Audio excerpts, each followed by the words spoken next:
38장은 앞뒷장 이야기와 어울리지 않게 갑작스럽게 유다의 이야기가 나오기 때문에 나중에 삽입된 것이라고 하는 사람들이 적지 않습니다. 하지만 이미 37장에 야곱의 후대가 이러하니라 하는 말로 야곱의 아들들에 관한 내용이 나올 것이라고 밝히고 있습니다. 그런 이유로 일부 진보적이고 비평적인 주석조차 38장이 후대에 삽입된 것이 아니라 최초의 저자에 의해 기록되었다고 봅니다. 오늘 본문은 유다가 형제들을 떠났다고 기록합니다. 물론 유다가 형제들과 인연을 완전히 끊었다는 말은 아닙니다. 그러나 떠나 있었습니다.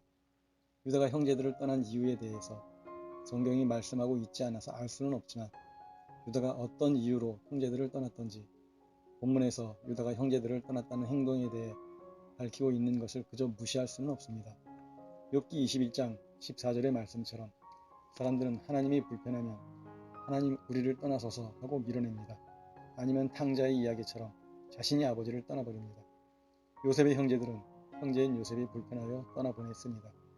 유다는 형제 중 하나인 요셉을 떠나보냈고 자신도 형제들을 떠났습니다. 우리는 하나님만 떠나지 않으면 된다고 오해합니다. 대부분 하나님을 떠나지 않았으니 믿음을 저버리지 않았으니 아무 문제가 없다고 생각합니다. 그러나 그렇지 않습니다. 믿음의 형제들에게서도 떠나서는 안 됩니다. 부모가 원하는 것은 형제들끼리 우애가 좋은 것입니다. 형제끼리 서로 물고 뜯으면서 부모를 찾으면 부모 속은 타 들어갑니다. 형제들, 즉 믿음의 사람들로부터 떠난다는 것은 유다가 아둘람 사람 히라와 가까이하고 이방인 수아 사람의 딸과 결혼하는 것처럼 이방인들과 어울릴 수밖에 없다는 이야기입니다. 히라와 수아 사람의 딸이 실제 나쁜 사람이거나 불량한 사람들은 아니지만 정상적이지 못한 사귐을 의미합니다. 자기 자녀가 좋은 사람들이 아니라 정상적이지 못한 사귐을 하는 것을 기뻐할 부모는 없습니다. 사실 믿음 생활을 하다 보면 형제들을 떠날 이유가 너무 많이 생깁니다. 불신자보다 못한 권사, 장로, 목사들을 보면 믿음의 사람들과 교제하고 싶은 생각이 싹 사라지기도 합니다. 믿는 사람이라고 믿고 가는 상점은 책임감도 없고 문제가 생겨도 모른 척하기 일쑤입니다. 믿지 않는 상점을 찾아갔으면 오히려 요구할 것도 당당하게 할 텐데 그러지도 못하고 속앓이만 합니다.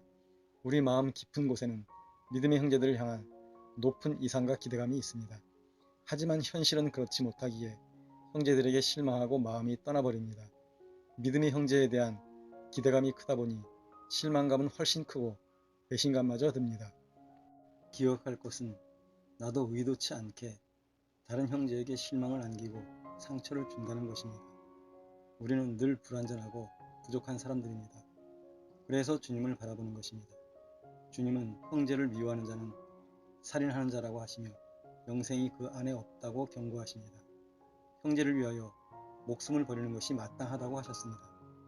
지금부터 드리는 말씀은 현실을 모르는 지나친 이상적인 말 같지만 기억해야 합니다. 믿음의 형제들이 꼴보기 싫은 것에 대해 외면할 것이 아니라 서로 도움이 되어 바르게 세워가야 합니다.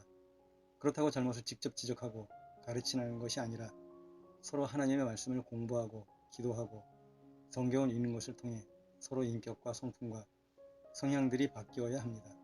떠나버리면 서로 아무것도 변하지 않고 돌아왔을 때 다시 서로 아픔을 주게 됩니다.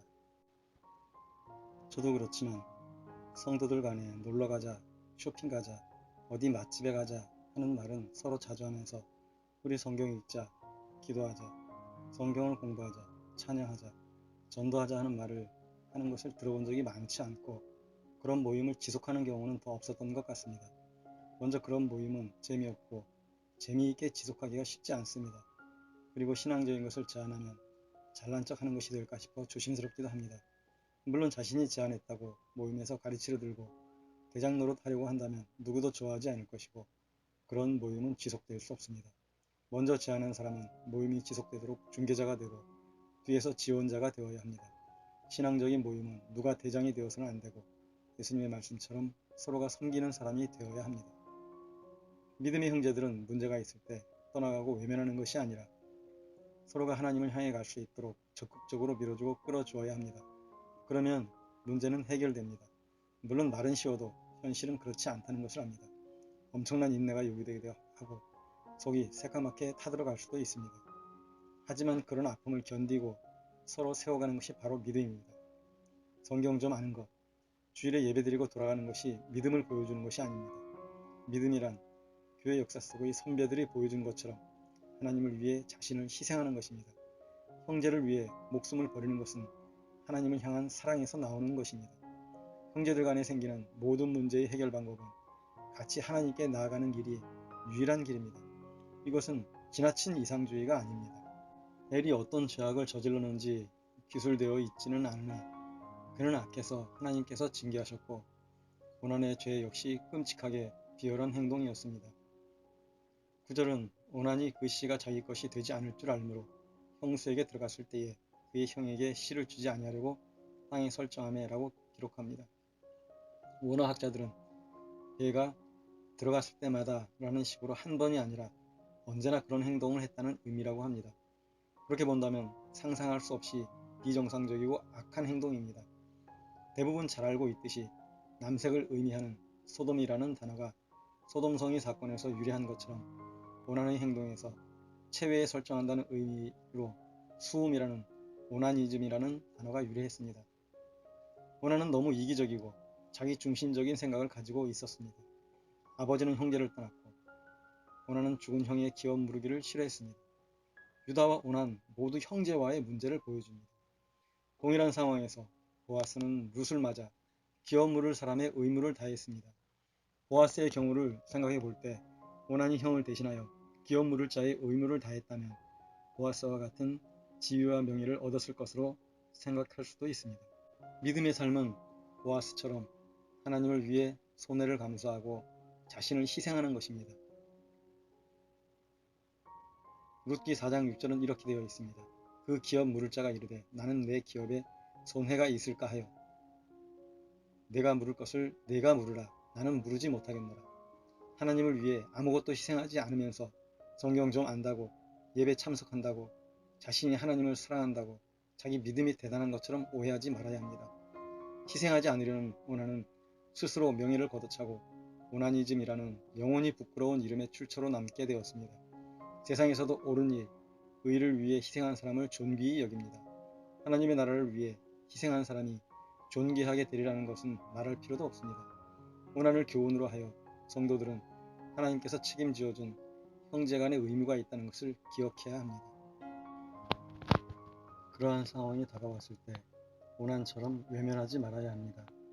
형제간의 의무는 내가 손해보는 것이 아니라 영광의 기회가 될 수도 있습니다.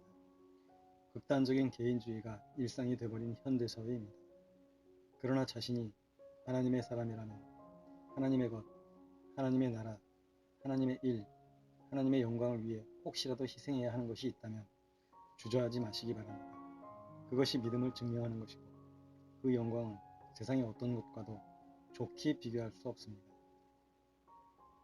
다말은 유다 가문의 상속자를 생산할 의무와 권리를 동시에 가진 며느리였습니다. 그렇게 유다는 엘이 죽자 기업 물을 자인 동생인 오난에게 아우된 본분을 행하여 형의 씨가 있게 하라고 하였습니다. 그러나 성경에 기록된 바와 같이 오난은 악행을 저지르다가 죽게 되었습니다. 유다는 다말에게 셀라가 장성할 때까지 집에 가서 기다리라고 약속했으나 셀라가 장성한 후에 셀라도 형들처럼 죽을까 싶어 다말에게 보내지 않았습니다.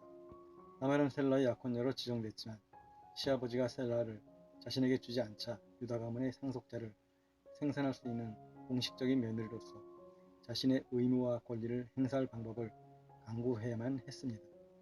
그때 시어머니인 유다의 부인이 죽게 되었습니다. 개인적인 생각이지만 시어머니의 죽음은 다말이 시아버지를 통해서라도 상속자를 얻어야겠다는 무모한 생각을 하게 된 동기가 된 것으로 보입니다. 그리고 디데이로 양털 깎는 날 술에 취했을 때를 정했던 것으로 보입니다. 많은 주석가들은 양털 깎기는 큰 축제였다고 말합니다.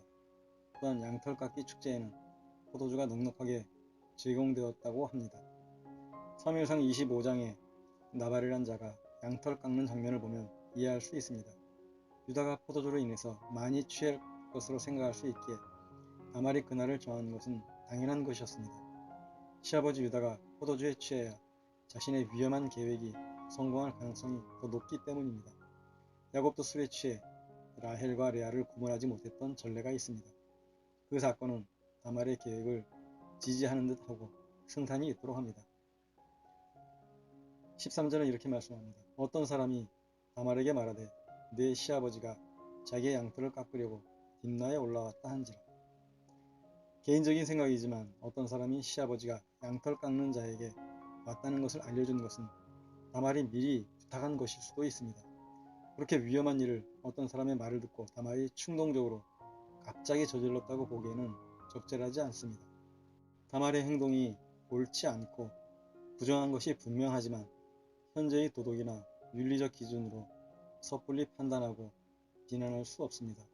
오히려 성경에 등장하는 인물들은 다말에 대해 호의적인 것을 볼 수 있습니다. 룻기 4장 12절은 이렇게 말씀합니다. 다말이 유다에게 낳아준 베레스의 집과 같게 하시기를 원하노라 하니라. 룻기 4장 12절은 다말에 대해 도덕적인 비난을 하지 않으며 본문은 오히려 유다를 책망하는 듯 보입니다. 야곱은 자기 아버지 이삭을 속였고 야곱은 자기 아들 유다에게 속임을 당합니다. 그리고 유다는 자기 며느리에게 속습니다. 세 가지 일화 모두에서 속이는데 염소와 옷에 관한 물품들이 사용되는 것은 우리의 행동은 그에 대한 대가가 따른다는 것을 알려주는 것입니다. 야곱이 장자의 상속권을 얻기 위해 그토록 애를 쓴 것과 같이 다말이 유다 가문의 후손, 즉 상속자를 생산하고자 하는 애착이 놀라울 정도로 닮았습니다. 이것은 하나님의 자녀가 받는 복과 누리는 권리를 놓치지 말아야 한다는 것을 일깨워 줍니다. 민수기 26장 20절부터 21절에는 다말에게 태어난 베레스가 유다 가문의 대표로 기록됩니다. 또한 신약의 족보에서는 셀라가 아니라 베레스가 그리스도의 조상으로 기록됩니다. 우리는 유다의 상속자를 낳고자 하는 다말의 눈물겨운 싸움이 승리한 것을 봅니다.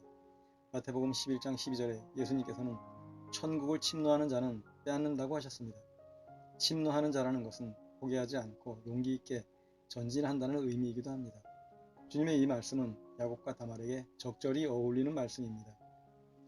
그리스도의 혈통에 속한다는 것은 영적으로 구원이 영원히 보장된다는 의미와 같습니다. 혈통적으로 족보에 포함되는 것은 어떤 방법으로도 뺄 수 없습니다.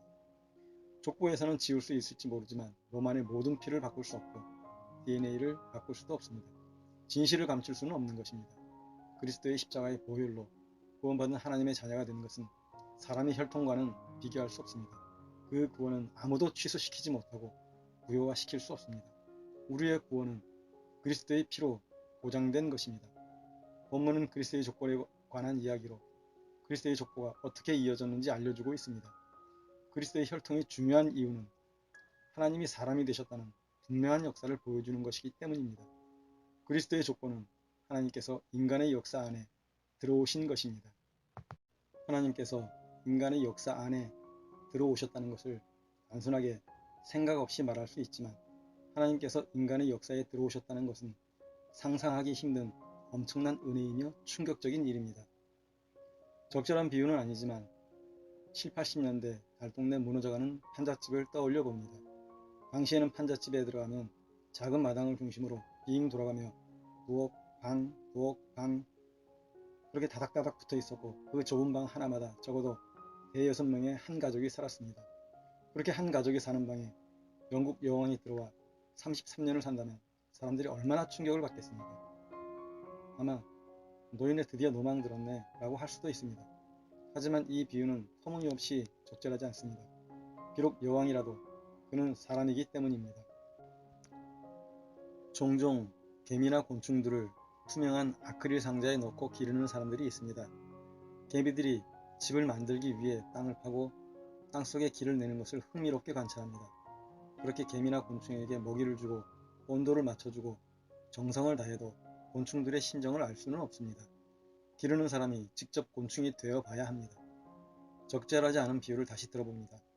하나님께서는 인간의 역사 바깥에서 지켜보고 사역하시는 관찰자나 사역사로만 계시지 않고 아크릴 상자 안에 직접 들어오셨습니다. 체험 삶의 현장처럼 잠시만 영상을 찍고 사라지신 것이 아니라 개미로, 곤충으로 33년을 사셨습니다. 이 비유도 부적절한 것은 개미나 우리나 모두 피조물이기 때문입니다. 창조주 하나님께서 피조물의 역사에 들어오신 사건은 너무나 충격적이어서 어떤 것으로도 설명할 수 없습니다.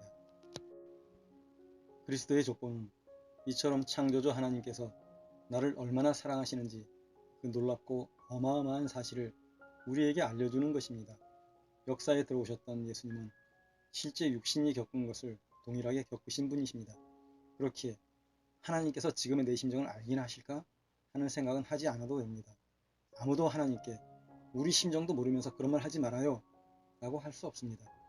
우리와 동일한 것을 겪으셨기에 우리의 처지와 심정을 누구보다 잘 이해하시고 공감하시며 위로하실 수 있으시고 우리의 문제를 가장 적절한 방법으로 해결해 주십니다. 본문의 내용은 소돔성이 죄악 때문에 유황불로 멸망당할 때 일어났던 롯과 딸들의 이야기처럼 사람이 의도한 것이라면 신성한 책에 기록할 만한 내용이 아닙니다. 그러나 가감없이 기록된 것은 역설적으로 예수님의 혈통이 실제라는 것을 알리고 성경이 성령님의 영감으로 기록되었음을 부인하지 못하도록 합니다. 38장에는 형제를 떠나는 유다와 기업물을 짜로서 형제의 의무를 저버린 오난이 나옵니다. 그와 대조적으로 상속자를 얻기 위해 천국을 침노하는 다말을 보여주시며 하나님의 것은 결코 놓치지 말 것을 촉구하십니다. 하나님의 것은 파랑새를 쫓듯이 멀리 있는 것이 아닙니다. 파랑새는 자기 정원에 있듯이 형제들 안에 있습니다. 형제들을 비난하고 떠나는 것은 하나님의 복을 포기하는 안타까운 행동입니다. 오난은 생생한 교훈입니다. 세상의 것은 손에 넣기 위해 온갖 수단을 동원하고 심지어 죄악까지 저지르면서 하나님의 것에 대해서는 그렇게 욕심이 없는지 모르겠습니다. 우리는 세상 것과 하나님의 것에 대한 태도를 완전히 바꾸어야 합니다. 하나님의 것은 야곱과 다말처럼 결코 양보도 포기도 놓치지도 말아야 합니다. 천국은 침노하는 자가 빼앗는 것입니다.